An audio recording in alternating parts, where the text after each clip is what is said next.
मैं कह रहा हूं ना, आज के मुद्दे पे ही कह रहा हूं। आइए ना सर मुद्दे पर। ऑनरेबल प्राइम मिनिस्टर, उन्होंने कोई कमी नहीं छोड़ी पिछले 10 साल में। डॉक्टर मनमोहन सिंह के कैरेक्टर असैसिनेशन पे, उनको नीचा दिखाने पे, उनको रिडिक्यूल करने पे, उनको ये बोलने पे कि ये साइलेंट आदमी है, ये सुनता नहीं था, ये वो डमी, ऐसा कौन सा शब्द है जो बीजेपी ने नहीं बोला ऑफिशियली? होम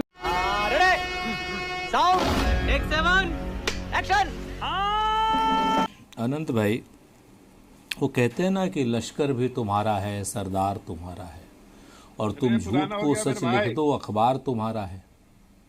और इस दौर के फरियादी जाए तो कहाँ जाए, सरकार तुम्हारी है, दरबार तुम्हारा है। अब जफर भाई को मालूम है ना कि क्या होने वाला है, क्योंकि ये पढ़े लिखे, भाजपा के चंद पढ़े लिखे प्रवक्ताओं में से हैं। इनको पता है कि असलियत क्या है, इसलिए परेशान हो रहे हैं। मैं नरसिम्हा राव से शुरू कर देता हूँ। विनोद अग्निहोत्री जी बैठे हुए। अरे आनंद भाई, इनको अब चुप करिए ना। अगर इन्हीं को बोलने देना तो नहीं, अपनी बात आप रखिए सर। उनके बारे में पहली बार सभी आए, उनके पहले वक्तव्य पूरा आप बिल्कुल बोले सुरेंद्र भाई। वो मूल रूप से असल बात आज की डेट में जी टीवी को एंकरिंग भाजपा वाले कर रहे हैं, आप नहीं कर रहे हैं। नहीं सर, नहीं तो अभी ऐसे आक्षेप पर नहीं जाएंगे जिनका कोई बेस ना हो।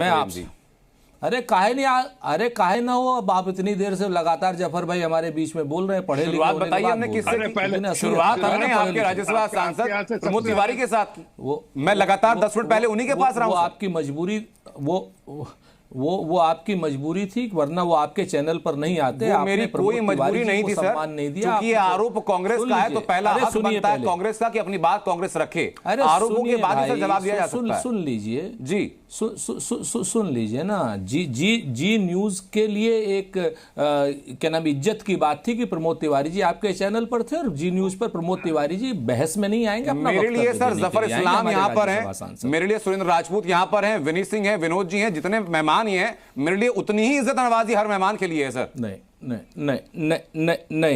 प्रमोद तिवारी जी तय करने का अधिकार कम से कम आप हमारे ऊपर छोड़ दीजिए कि किसके आगमन पर कितनी इज्जत नवाजी। बिल्कुल नहीं आएंगे वो। हमारे प्रोग्राम में आने वाले हर मेहमान के आने से सर बहस का इजाफा नहीं होता Surendra ji. You are right bro. खैर उस बहस में नहीं उलझेंगे, आज का मुद्दा गंभीर है, उसी पर आ जाते हैं। बात उस बहस में मत, हाँ उस पर आ जाइए। तो मैं आपसे यही कह रहा हूं कि प्रमोद तिवारी जी राजनीतिक बहस करने नहीं आते, अपना वक्तव्य देने आते हैं, हमारे वरिष्ठ नेता। मैं आपसे 3-4 चीजें कहता हूं। पहली चीज तो यह है कि नरसिम्हा राव जी की इस बात से वर्तमान में नरेंद्र मोदी जी क्या अपनी कमजोरियां, नाकामियां छुपा रहे हैं और अपना बदला छुपा रहे हैं। पहली चीज तो मैं आपसे यह पूछना चाहता हूं, भारतीय जनता पार्टी के लोग यह बताएं कि आज नरसिम्हा राव जी की बात उठा करके आप, फिर मैं सच भी बता दूंगा नरसिम्हा राव जी का, जी विनोद जी उसको तायद कर देंगे क्योंकि विनोद जी निष्पक्ष आदमी है। मैं आपसे पूछना चाह रहा हूं कि क्या नरसिम्हा राव जी के साथ में कांग्रेस ने गेट का ताला नहीं खोला, जो सो कॉल्ड आप लोग कह रहे हैं, झूठ कह रहे हैं किताब में, लेकिन सर वही मैंने आप क्या उस बात से, अरे अनंत भाई आप बीच में बोल करके मुझे बोलने नहीं देंगे, और यही साजिश है। बीच में ना बोल, थारे माथे पर लिखा है बीच में ना बोल। 2 मिनट के लिए शांत हो जाइए प्लीज, मेरी बात हो जाने दीजिए, उसके बाद और कहिए तो मैं चुपचाप बैठा रहा हूं। मैंने तो बीच में बोला ही नहीं किसी, मेरा वक्तव्य तो पूरा हो जाने दीजिए। हम, मुझे भी पता है किताब में लिखा है, मुझे भी पता है किसने किताब में लिखा है, मुझे भी पता है क्यों लिखा गया है। मैंने तो संजय बारू की किताब भी पढ़ी है, मोस्ट एक्सीडेंटल प्राइम मिनिस्टर, जिसमें अनुपम खेर से और क्या नाम आप लोगों ने अभिनय कराया है, मोस्ट फेल्ड पिक्चर कराई है, मुझे तो वो भी पता है ना। आप इस चीज को थोड़ा सा बात को हो जाने दीजिए। मैं ये कह रहा हूं कि नरसिम्हा राव के घटना को सामने लाकर के भारतीय जनता पार्टी अपने पाप क्यों छुपा रही है? कांग्रेस को अगर सजा देनी है तो कांग्रेस को सजा दीजिए। आज की डेट में भारतीय जनता पार्टी अपनी सजा से क्यों बचना चाहती? शमिष्ठा मुखर्जी को झूठे आरोप लगाने के लिए क्या नाम आगे कर करके, चूंकि वो आज भाजपा में है या भाजपा समर्थक हैं, तो उनको ला करके आप अपने पाप क्यों छुपा रहे हैं मनमोहन सिंह जी के लिए? शमिष्ठा मुखर्जी को क्या ये नहीं मालूम कि प्रणव दादा की मृत्यु जो है भारतीय जनता पार्टी के समय में हुई, और भारतीय जनता पार्टी के समय में अगर हुई है क्या नाम प्रणव दादा की मृत्यु, तो स्मारक कौन बनाएगा? कांग्रेस बनाएगी कि भाजपा बनाएगी? आज की डेट में भाजपा से सवाल करने की शमिष्ठा की हिम्मत नहीं, हैसियत नहीं, हौसला नहीं, इसलिए वो हमारे ऊपर सवाल उठा रही है। क्या हम सत्ता में हैं? अगर हम सत्ता में होंगे तो हम बनाएंगे। आ जाए। तुम्हें शर्म है कुछ? कुछ शर्म आया है? ये अब क्या नाम नरसिम्हा राव साहब पे, नरसिम्हा राव साहब का ऑफिशियल लेटर है और उनके बेटे का कि बाकायदा वो चाहते थे कि उनकी जो है अंतिम संस्कार आंध्र प्रदेश में हो। उससे अगले दिन ले जाना था, सुबह जल्दी आ गए वो लोग, 10 बजे जनरली आना था उनको, 8 बजे आ गए कार्यालय पर, ताला नहीं खुला हुआ था। ये बात सच है, तो चले गए। इसको लेकर के आप कौन सा वितंडा फैला रहे हैं? इसको लेकर के आप ये फैला देंगे सोनिया गांधी जी और बाकी वरिष्ठ नेताओं ने जब नरसिम्हा राव को श्रद्धांजलि दी, वो गेट के अंदर थे उस वक्त, उनका पार्थिव शरीर के गेट के बाहर था सर। नहीं, ये गलत है। नहीं, मैं तो पूछ रहा हूं सर आपसे, मैंने कुछ बताया नहीं, मैं तो पूछा आपसे। नहीं नहीं, बिल्कुल गलत है। वो अपने तय समय से एम्स से 2 घंटा पहले आ गए थे। मैं तो पूछ रहा हूं सर कि 2 घंटा पहले आए, जब पहले दिन श्रद्धांजलि वहां पर दी गई, सुन लीजिए, उनका पार्थिव शरीर गेट के अंदर था कि बाहर था? अरे सुन, वो जिस समय श्रद्धांजलि दी सोनिया गांधी जी ने, उनका पार्थिव शरीर एम्स में था। आप कुछ भी बोलो, ये नहीं सुनने वाला। कांग्रेस दफ्तर के बाहर श्रद्धांजलि, आप समझिए इस बात को, प्रियंका नहीं, कांग्रेस दफ्तर के बाहर, क्योंकि कांग्रेस दफ्तर वो तय समय से 2 घंटा पहले आ गए थे, क्योंकि उन्हें जाना था हैदराबाद। आप समझिए, पहले पूरा पढ़ा कीजिए, और इस तरीके के जो भारतीय जनता पार्टी का वितंडा है ना, इस पर मत फंसिए। मैं आपसे जो कहना चाह रहा हूं कि ये चीज हो गई। अब आप मुझे ये बता दीजिए कि मनमोहन सिंह जी का पार्थिव शरीर स्मृति स्थल पर नहीं, क्या नाम, अंतिम संस्कार किया जा सकता था जी? आज तक किस प्रधानमंत्री का अंतिम संस्कार इस सवाल को लेकर के सबसे पहले मैं डॉक्टर जफर इस्लाम के पास गया था, विनोद जी ने यही सवाल पूछा, मैं फिर जफर इस्लाम के पास गया, आपने तीसरी बार सवाल पूछा, मैं फिर लेकर जाऊंगा सर यही सवाल लेकर के। तो ऐसा नहीं कि आपके सवाल में नहीं लेके जाऊं, मेरा वादा है आपसे सर। पूरी बात सुन लीजिए जी, पूरी बात सुन लीजिए, कहिए सर, पूरी बात सुन लीजिए, पूरी बात, बस एक 30 सेकंड की और है। आप मुझे बताइए कि निगम बोध घाट पर, अरे भाई जितने लोग अच्छे कर्म करके मरेंगे, वो चाहे निगम बोध घाट पर उनका अंतिम संस्कार हो, चाहे किसी कब्रिस्तान में हो, चाहे किसी ईसाई का नाम ईसाई वाले में हो, चाहे किसी में हो, और चाहे गंगा के किनारे हो, जमुना के किनारे हो, या गोमती के किनारे हो, सब स्वर्ग जाएंगे। ये बड़ी अच्छी बात कही आप। निगम बोध घाट पर कोई ऐसा अलग थोड़ी है। निगम बोध घाट पर जो हमारी सबसे बड़ी आपत्ति है, वो ये आपत्ति है कि वहां आम लोग उनके अंतिम दर्शन नहीं कर पाए, जिस तरीके की जगह कम थी निगम बोध घाट पर, जिस तरीके से उनकी पत्नी को प्रॉब्लम हुई, सब लोगों को प्रॉब्लम हुई, सारे पत्रकारों को प्रॉब्लम हुई, आपके पत्रकारों को प्रॉब्लम हुई। निगम बोध घाट पर अगर वो स्मृति स्थल पर क्या नाम अंतिम संस्कार हो जाता तो क्या आपत्ति थी? उनका क्या नाम, जो ये कभी जफर भाई कह रहे हैं कि साहब वो नहीं बना था स्मारक के लिए, जो नहीं बना था, वो अगर क्या नाम 4 दिन बाद बन जाता तो क्या दिक्कत थी? जी ठीक है, जगह चिन्हित क्यों नहीं की? मैं यही सवाल लेकर डॉक्टर जफर साहब के उसके पहले विवेक श्रीवास्तव मैं आपके पास आऊंगा कि आपकी निगाह में, आप सुन लीजिए, आपने महाराजा रणजीत सिंह के बाद, महाराजा रणजीत सिंह के बाद सबसे बड़ा अगर कोई नाम है सिक्खी इतिहास में तो डॉक्टर मनमोहन सिंह का है। उनको आपने बेइज्जत किया है। किताबों को मैं कोट करूंगा तो सर आप मानने को राजी नहीं। तुम चुल्लू भर पानी में जाके डूब के मर जाओ। होते मशहूर पत्रकार दुर्गादास भी India from Curzon to Nehru and after, उसमें जो वाक्य दिए गए हैं उनका भी जिक्र मैं करूंगा सर। आप मानना चाहेंगे तो मानकर जवाब दीजिएगा, उसके पहले विवेक श्रीवास्तव मैं आपके पास मानना चाहूंगा। कौड़ी के फ्रॉडों के अगर आप किताबें करेंगे तो दिक्कत अब सर क्या किताबें पढ़नी है, क्या किताबें नहीं पढ़नी है, कांग्रेस अगर इसका करिकुलम जारी कर दे तो बेहतर रहेगा सर। मैं फिर उन पत्रकारों के उन लेखकों के नाम गिनाना शुरू करूंगा जिनके ऊपर एजेंडा सेट करने का आरोप लगता है। आप बोलेंगे कि वही सच्चे इतिहासकार हैं, उन्हीं की किताबें पढ़ा कीजिए। तो सर मुझे हर किताब पढ़ने का हक है, कम से कम ये हक मुझसे ना छीने आप।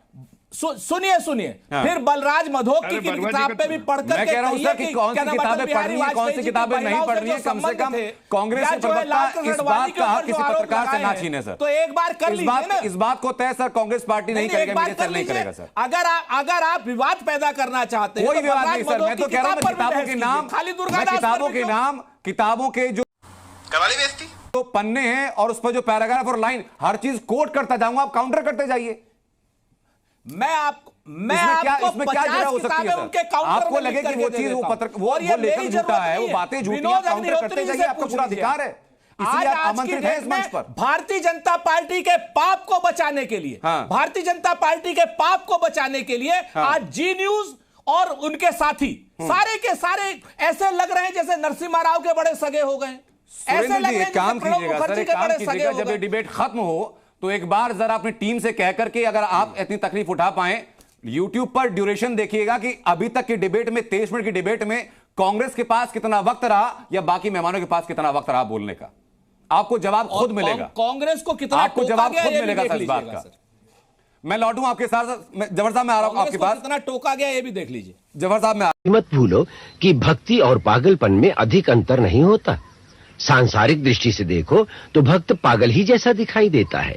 आपकी बात। उसके पहले विवेक श्रीवास्तव मैं आपके पास मानना चाहूंगा, इस विवाद को विवेक श्रीवास्तव किस नजर से देखते हैं? ये वाकई में विवाद आज के दिन के लायक है या प्रोपेगेंडा किया जा रहा है? जी देखिए, मैं दो बातें बोलना चाहूंगा। और पहली चीज तो मैं ये बोलना चाहूंगा कि जब doctor Manmohan Singh finance minister बने थे तो एक बहुत बड़ी पॉलिसी चेंज आया था इस मुल्क के अंदर इकोनॉमिक्स को लेकर के। जब हम सोशलिस्ट पॉलिसीज, जिसको हम आज भी लेफ्ट एंडोर्स करती है, उससे शिफ्ट हुए और प्राइवेटाइजेशन, लिबरलाइजेशन और ग्लोबलाइजेशन की तरफ आए। और हम लोगों ने डॉक्टर मनमोहन सिंह का बहुत विरोध किया था उस वक्त, बीजेपी ने भी किया था। और एक इन्होंने तो स्वदेशी जागरण मंच बनाया था जो अब डिफंक्ट हो चुका है क्योंकि आज की बीजेपी सरकार उसी नीति पर चल रही है। लेकिन doctor Manmohan Singh as a finance minister का इतना बड़ा रोल उस वक्त हम लोगों ने देखा पंजाब प्रॉब्लम के नॉर्मलाइजेशन में, उनके प्रेजेंस से, उनके उस कंट्रीब्यूशन से। और जो नवयुवक थे पंजाब के, और वो भी लोग जो एक तरीके से नेशनल मेन स्ट्रीम से अलग हो गए थे simply because of his presence, बहुत से लोग वापस आए और पंजाब। विवेक जी आज के विवाद पर आ जाते हैं सर। हाँ एक मिनट सर, बोलने दीजिए ना आप डोंट टोकिए मत आप। Let I am speaking good things, let me speak. आप कुछ भी बोलो ये नहीं सुनने वाला। तो क्या ना बोले, हम नई तारीफ करें डॉक्टर मनमोहन सिंह की? बिल्कुल कीजिए सर, वो तारीफ के काबिल हैं, वो तारीफ के काबिल है। क्योंकि वक्त जो चर्चा में सर वो सीमित रहता है, तो मुद्दे से न भटक जाएं। मुद्दा आज का विवाद ये जो नहीं होना चाहिए। आपने 20 सेकंड दिए थे मुझे सर, थोड़ा सा ज्यादा देना सीखिए अगर मुझे बुलाएं। हाँ मैं बोलूंगा अभी आगे। उसके बाद एज अ प्राइम मिनिस्टर जब वो थे यूपीए 1 में, लेफ्ट ने उनको समर्थन दिया था और उसके बाद कुछ इश्यूज की वजह से हमने समर्थन वापस भी लिया। अब इसके बाद की कहानी पे आता हूं कि डॉक्टर मनमोहन सिंह हमेशा लेफ्ट की रिस्पेक्ट करते थे। Last time doctor Manmohan Singh was in 2022 and, जब हम लोग एबी वर्धन की मेमोरियल मीटिंग बना रहे थे। और एक स्पेशल चीज जो यहां सबको सुननी चाहिए, even at the age of 89-90 erect walk कर रहे थे। और मैंने जब उनके हैंड रिटन उनके नोट्स को देखा जो वो स्पीच में लेकर के आए थे, it was totally hand written even at the age of that. तो ये बहुत बड़ा मोटिवेशन था हमारे लिए। ये प्रेजेंट प्राइम मिनिस्टर और प्रेजेंट टेन्योर जो 2014 से जिसकी बात आप कर रहे हैं, उसमें एक बहुत बड़ी खामी ये है कि पॉलिटिकल स्कोर करने के लिए अपने प्रतिद्वंदियों को they are trying to hit below the belt, यही वर्ड्स मैं यूज करूंगा। इन्होंने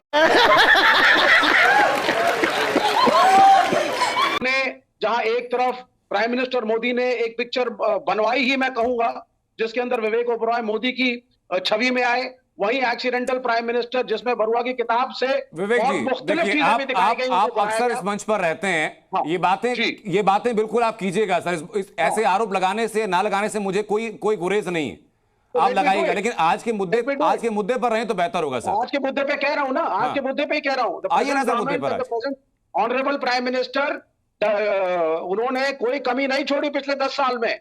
डॉक्टर मनमोहन सिंह के कैरेक्टर असैसिनेशन पे, उनको नीचा दिखाने पे, उनको रिडिक्यूल करने पे, उनको ये बोलने पे कि ये साइलेंट आदमी है, ये सुनता नहीं था, ये वो डमी, ऐसा कौन सा शब्द है जो बीजेपी ने नहीं बोला ऑफिशियली? होम मिनिस्टर हो गए, प्राइम मिनिस्टर हो गए, जो फिल्में बनाई गई हैं, जिनको एंडोर्स किया गया है। तो आई मीन ये जो कल्चर जो शुरू हुआ है, कहां कांग्रेस ने वाजपेयी को जो सम्मान दिया और कहां जिस तरीके से नरेंद्र मोदी की सरकार ने पिछले 10 सालों में डॉक्टर मनमोहन सिंह का अपमान किया है, सबने देखा है। स्वर्गीय मनमोहन सिंह का अंतिम संस्कार निगम बोध पर किया जाना क्या अपमानजनक मानते हैं आप? आपको क्या लगता है? आप बताइए, एज अ जी न्यूज संवाददाता, बहुत बड़े जर्नलिस्ट हो, आप बता दो क्यों नहीं किया गया स्मृति स्थल पे, क्यों प्लानिंग नहीं करी गई? तुम्हें शर्म है? कुछ शर्म आया है? बोध घाट पे तो आम जनता भी आती है, उसी की इकोनॉमिक पॉलिसीज को आप फॉलो कर रहे हो और एक डिसीजन आप ले नहीं पाए जी। और आज मगरमच्छ के आंसू। 10 साल तक जिस प्राइम मिनिस्टर की निंदा करी आप लोगों ने, रिडिक्यूल किया, मजाक उड़ाया जी, हर चीज करी आप लोगों ने। इसी सवाल को तुम चुल्लू भर पानी में जाके डूब के मर जाओ। सर मेरे पास 2 मेहमान और हैं। ऋतुराज झा मेरे साथ हैं आम आदमी पार्टी से और प्रोफेसर विनीत सिंह है। ऋतुराज झा, आम आदमी पार्टी का क्या टेक है इस पूरे विवाद को लेकर के? हम लोग तो स्तब्ध हैं कि जिस तरीके का हमारे डॉक्टर मनमोहन सिंह जी 10 साल भारत के प्रधानमंत्री रहे और जिस तरीके से उन्होंने देश की आर्थिक प्रगति में, देश की नीति बनाने में योगदान दिया और जिनके पॉलिसीज को विदेशों में ऑक्सफोर्ड यूनिवर्सिटी, कोलंबिया यूनिवर्सिटी में, पूरी दुनिया में पढ़ाया जाता है, उस प्रधानमंत्री को किस तरीके से अपमानित किया गया केवल इसलिए क्योंकि वो एक सिख कम्युनिटी से आते हैं। और आप सोचो कि उनको निगम बोध घाट में उनका अंतिम संस्कार किया गया और 1000 गज जमीन आज केंद्र सरकार के पास नहीं है, जो समय से अलॉट करके और उनका जो है सो पूरी इज्जत के साथ, रिस्पेक्ट के साथ उनका लेकिन केंद्र सरकार तो कह रही है सर कि कैबिनेट मीटिंग हुई, नोटिफिकेशन जारी कर दिया गया है, ट्रस्ट भी बनेगा, जमीन भी मिलेगी, स्मारक भी बनेगा। अनंत Tyagi ji, let me finish जी। क्या आज तक किसी भी प्रधानमंत्री का अंतिम संस्कार निगम बोध घाट में हुआ है क्या? मनमोहन जनता माफ नहीं करेगी।